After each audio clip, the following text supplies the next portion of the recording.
सुप्रभातम प्रिय विद्यार्थियों, आज हम ईशावास्यो उपनिषद के बारे में पढ़ेंगे। ईशावास्यो उपनिषद का संक्षिप्त परिचय इस प्रकार है कि ईशावास्यो उपनिषद यजुर्वेद का अंतिम अर्थात 40वां अध्याय है। इसके प्रथम मंत्र का प्रथम पद ईशावास्यम है, अतः ऋषियों ने इसे ईशावास्यो उपनिषद की संज्ञा प्रदान की है। इसका संक्षिप्त नाम ईशोपनिषद है।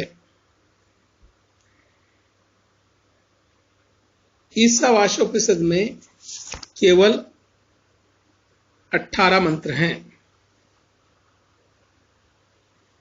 इन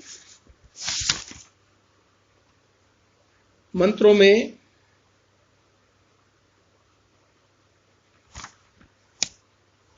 इन मंत्रों में जगत के विषय में बताया गया है। इसमें यह लोक परलोक के विषय में शिक्षा दी गई है। इस उपनिषद का प्रथम मंत्र है,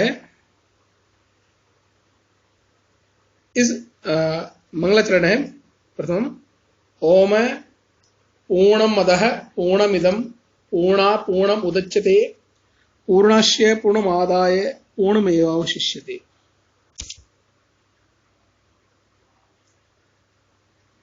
अन्वय अधः पूर्णम इदं पूर्णम पूर्णात् पूर्णम् उदच्यते पूर्णस्य पूर्णम् आदाय पूर्ण एव अवशिष्यते। शब्दार्थ है, अतः वह परब्रह्म परमात्मा पूर्णम सर्व प्रकार से परिपूर्ण है। इदम यह चराचर जगत पूर्णम परिपूर्ण है। पूर्णात् उस परिपूर्ण ब्रह्म से ही पूर्णम यह परिपूर्ण चराचर जगत उत्पन्न होता है। पूर्णस्य पूर्ण के पूर्णम पूर्ण को आदाय ग्रहण करके पूर्णम परिपूर्ण एवं ही अवशिष्ट बचा रहता है। अनुवाद है कि वह परब्रह्म परमात्मा सब प्रकार से परिपूर्ण है। यह चराचर एवं जगत सृष्टि विश्व दृश्य प्रपंच पूर्ण है। पूर्ण ब्रह्म से पूर्ण जगत की उत्पत्ति होती है। पूर्ण ब्रह्म से पूर्ण जगत को अलग कर देने पर भी पूर्ण अवशिष्ट रहता है, अतः पूर्ण ब्रह्म से पूर्ण जगत उत्पन्न हो जाने पर भी ब्रह्म पूर्ण ही रहता है।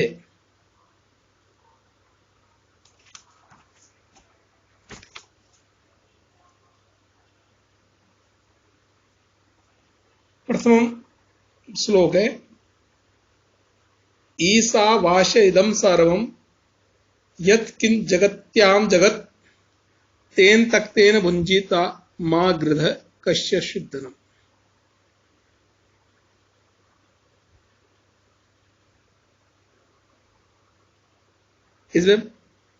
इस श्लोक में का प्रसंग है, इसमें महर्षि परम तत्व की विवेचना कर रहे हैं, स्पष्ट कर रहे हैं कि जो ये दृश्यमान सारा जगत है, स्थावर जंगम, वह परब्रह्म परमेश्वर में व्याप्त है।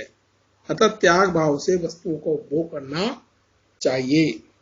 अन्वय है, जगत्या यत् किंच जगत इदं सर्वं ईशावास्यम तेन तक्तेन भुंजीता मा गृध कश्यश्चित् धर्म कश्यश्चित्। शब्दार्थ है, जगत्याम अखिल ब्रह्मांड में यत् किंच जो कुछ भी जगत जड़ चेतन स्वरूप जगत है, इदम यह है, सर्वम सर्व ईसा ईश्वर से व्याप्त है। तेन उस ईश्वर को साथ रखते हुए तक्तेन त्याग पूर्वक भुंजीता भोगते रहो, मां हृदय इसमें आसक्त मत हो, लालच मत करो। धनम भोग कश्य किसका है, अर्थात किसी का भी नहीं। अनुवाद है, संपूर्ण ब्रह्मांड में जो कुछ भी यह चराचरात्मक जगत दृष्टिगत हो रहा है वह संपूर्ण ईश्वर से व्याप्त है। इसलिए उस ईश्वर को साथ रखते हुए त्यागपूर्वक संसारिक पदार्थों का भोग करो। उन पदार्थों में आसक्ति मत रखो, क्योंकि यह धन किसका है अथवा किसी का भी नहीं। भावार्थ है कि जो मनुष्य ईश्वर से डरते हुए सब जगह ईश्वर को ही देखते हैं और सब जगह ईश्वर है इसका निश्चय करके कोई भी अन्य आचरण को नहीं करते हैं, किसी के भी द्रव्य को नहीं छीनते हैं, वो धार्मिक होकर अविद्या को प्राप्त करते हैं।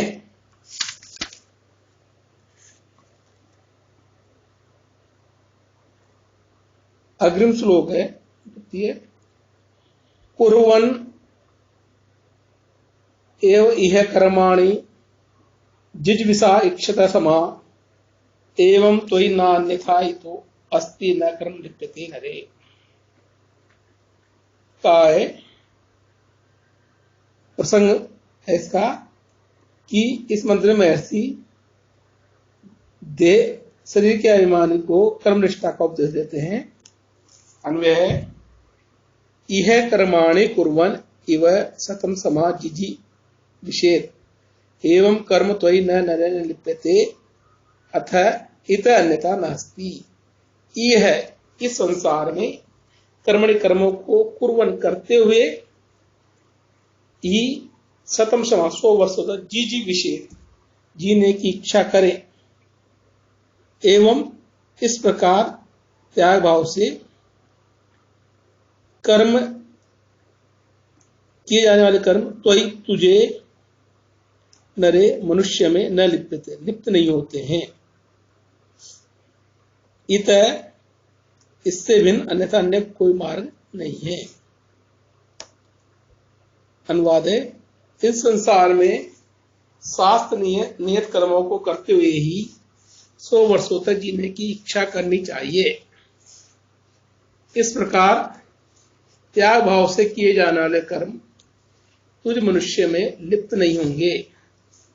इससे भिन्न अन्य कोई प्रकार अर्थात मार्ग नहीं है जिससे कि मानव कर्म के बंधनों से मुक्त हो सके। भावार्थ है संस्कृत में कि मनुष्य आलस्यम विहाय सर्वस्य दष्टारम न्यायाधीशम परमात्मनाम कर्तुम इहा तद आज्ञाम च मत्वा शुभानि कर्माणि कुर्वन्तो अशुभानि त्यजन्तो ब्रह्मचर्येण विद्यासु शिक्षे प्राप्य उपस्थेन्द्रिये निग्रहेण वीर्यम उन्नीयाय अल्प मृत्यु धरन्तु युक्त आहार विहारेण च सत्वार्षमायु प्राप्नुवन्तु यथा यथा मनुष्य सुकर्मसु चेष्टन्ते तथा तथैव पाप कर्मतो बुद्धि निवर्तते विद्या आयु सुशीलता च वर्धते।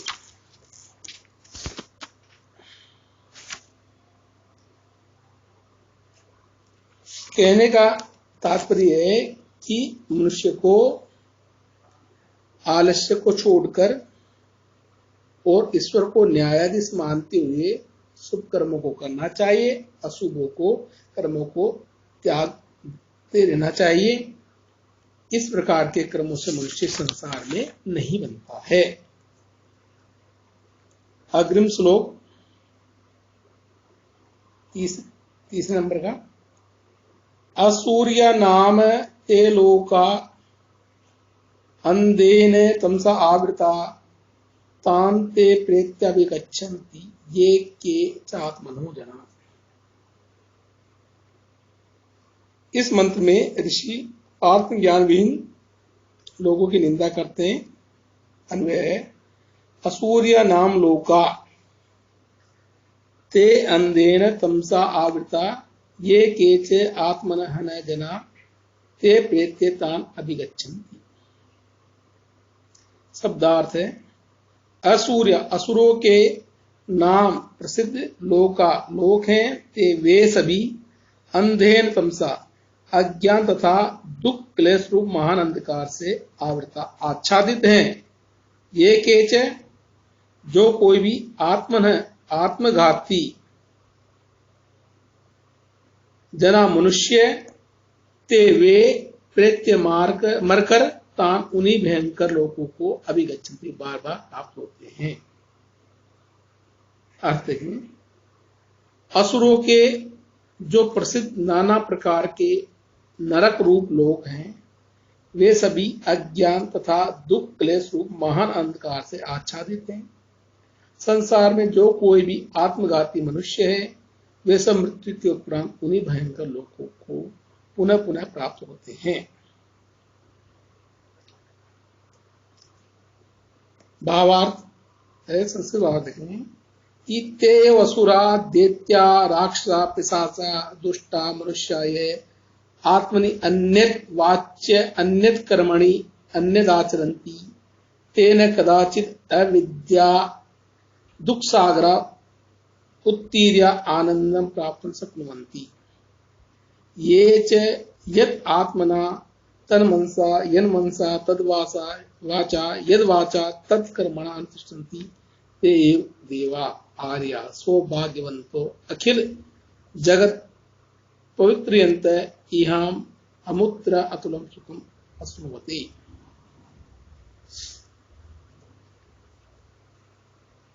इनमें देखें कि जो असुर है या दुष्ट मनुष्य है, वो अन्य बात करते हैं और कर्म अन्य तरह से करते हैं। इस कारण वे इस संसार में दुख के सागरों से पार नहीं हो पाते। किंतु जो व्यक्ति जैसा कहता है, जैसा मन में सोचता है वैसी उसकी वाणी होती है, जैसी वाणी होती है उसके वैसे कर्म होते हैं। ऐसा व्यक्ति देवतुल्य होता है, वो इस जगत को पवित्र करते हुए यहाँ सभी सुखों को उपभोग करता है। चौथा है अनेजद एकम मनसो जवीयो नेन देवा आपनुवन पूर्वम अर्षद तद्धावतो अन्यान अत्येति तिष्ठत तस्मिन् नपो मातरिश्वा। प्रस्तुत इस मंत्र में महर्षि आत्म स्वरूप का वर्णन कहते हैं कि एकम अनेजत पूर्वम अर्षत मनस जवीय देवा एनत न आपनुवन तत्तिष्ठत धावत अन्यान अत्येति तस्मिन् मातरिश्वा अपयत ददाति।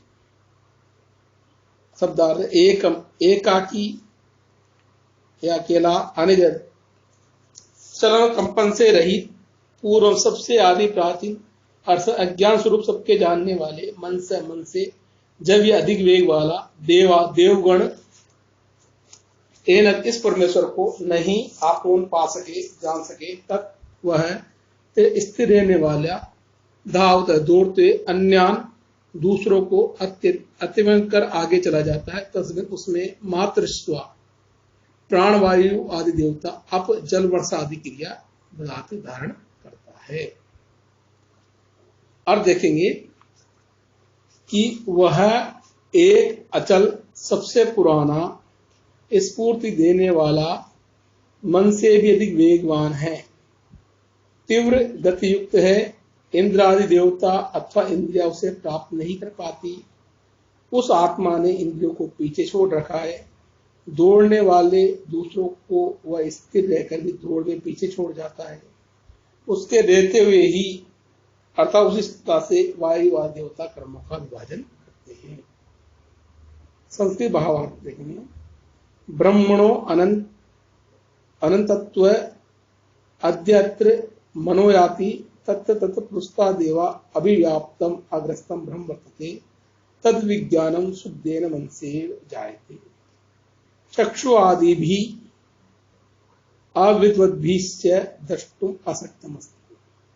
स्वयं निश्चल सत्सर्वान् जीवान् नियमेन चालयति दहति च तस्य अतिसूक्ष्मत्वात् अतीन्द्रियत्वात् धार्मिकस्य विदुषो योगिनो एव साक्षात् भवति न इत्यस्य।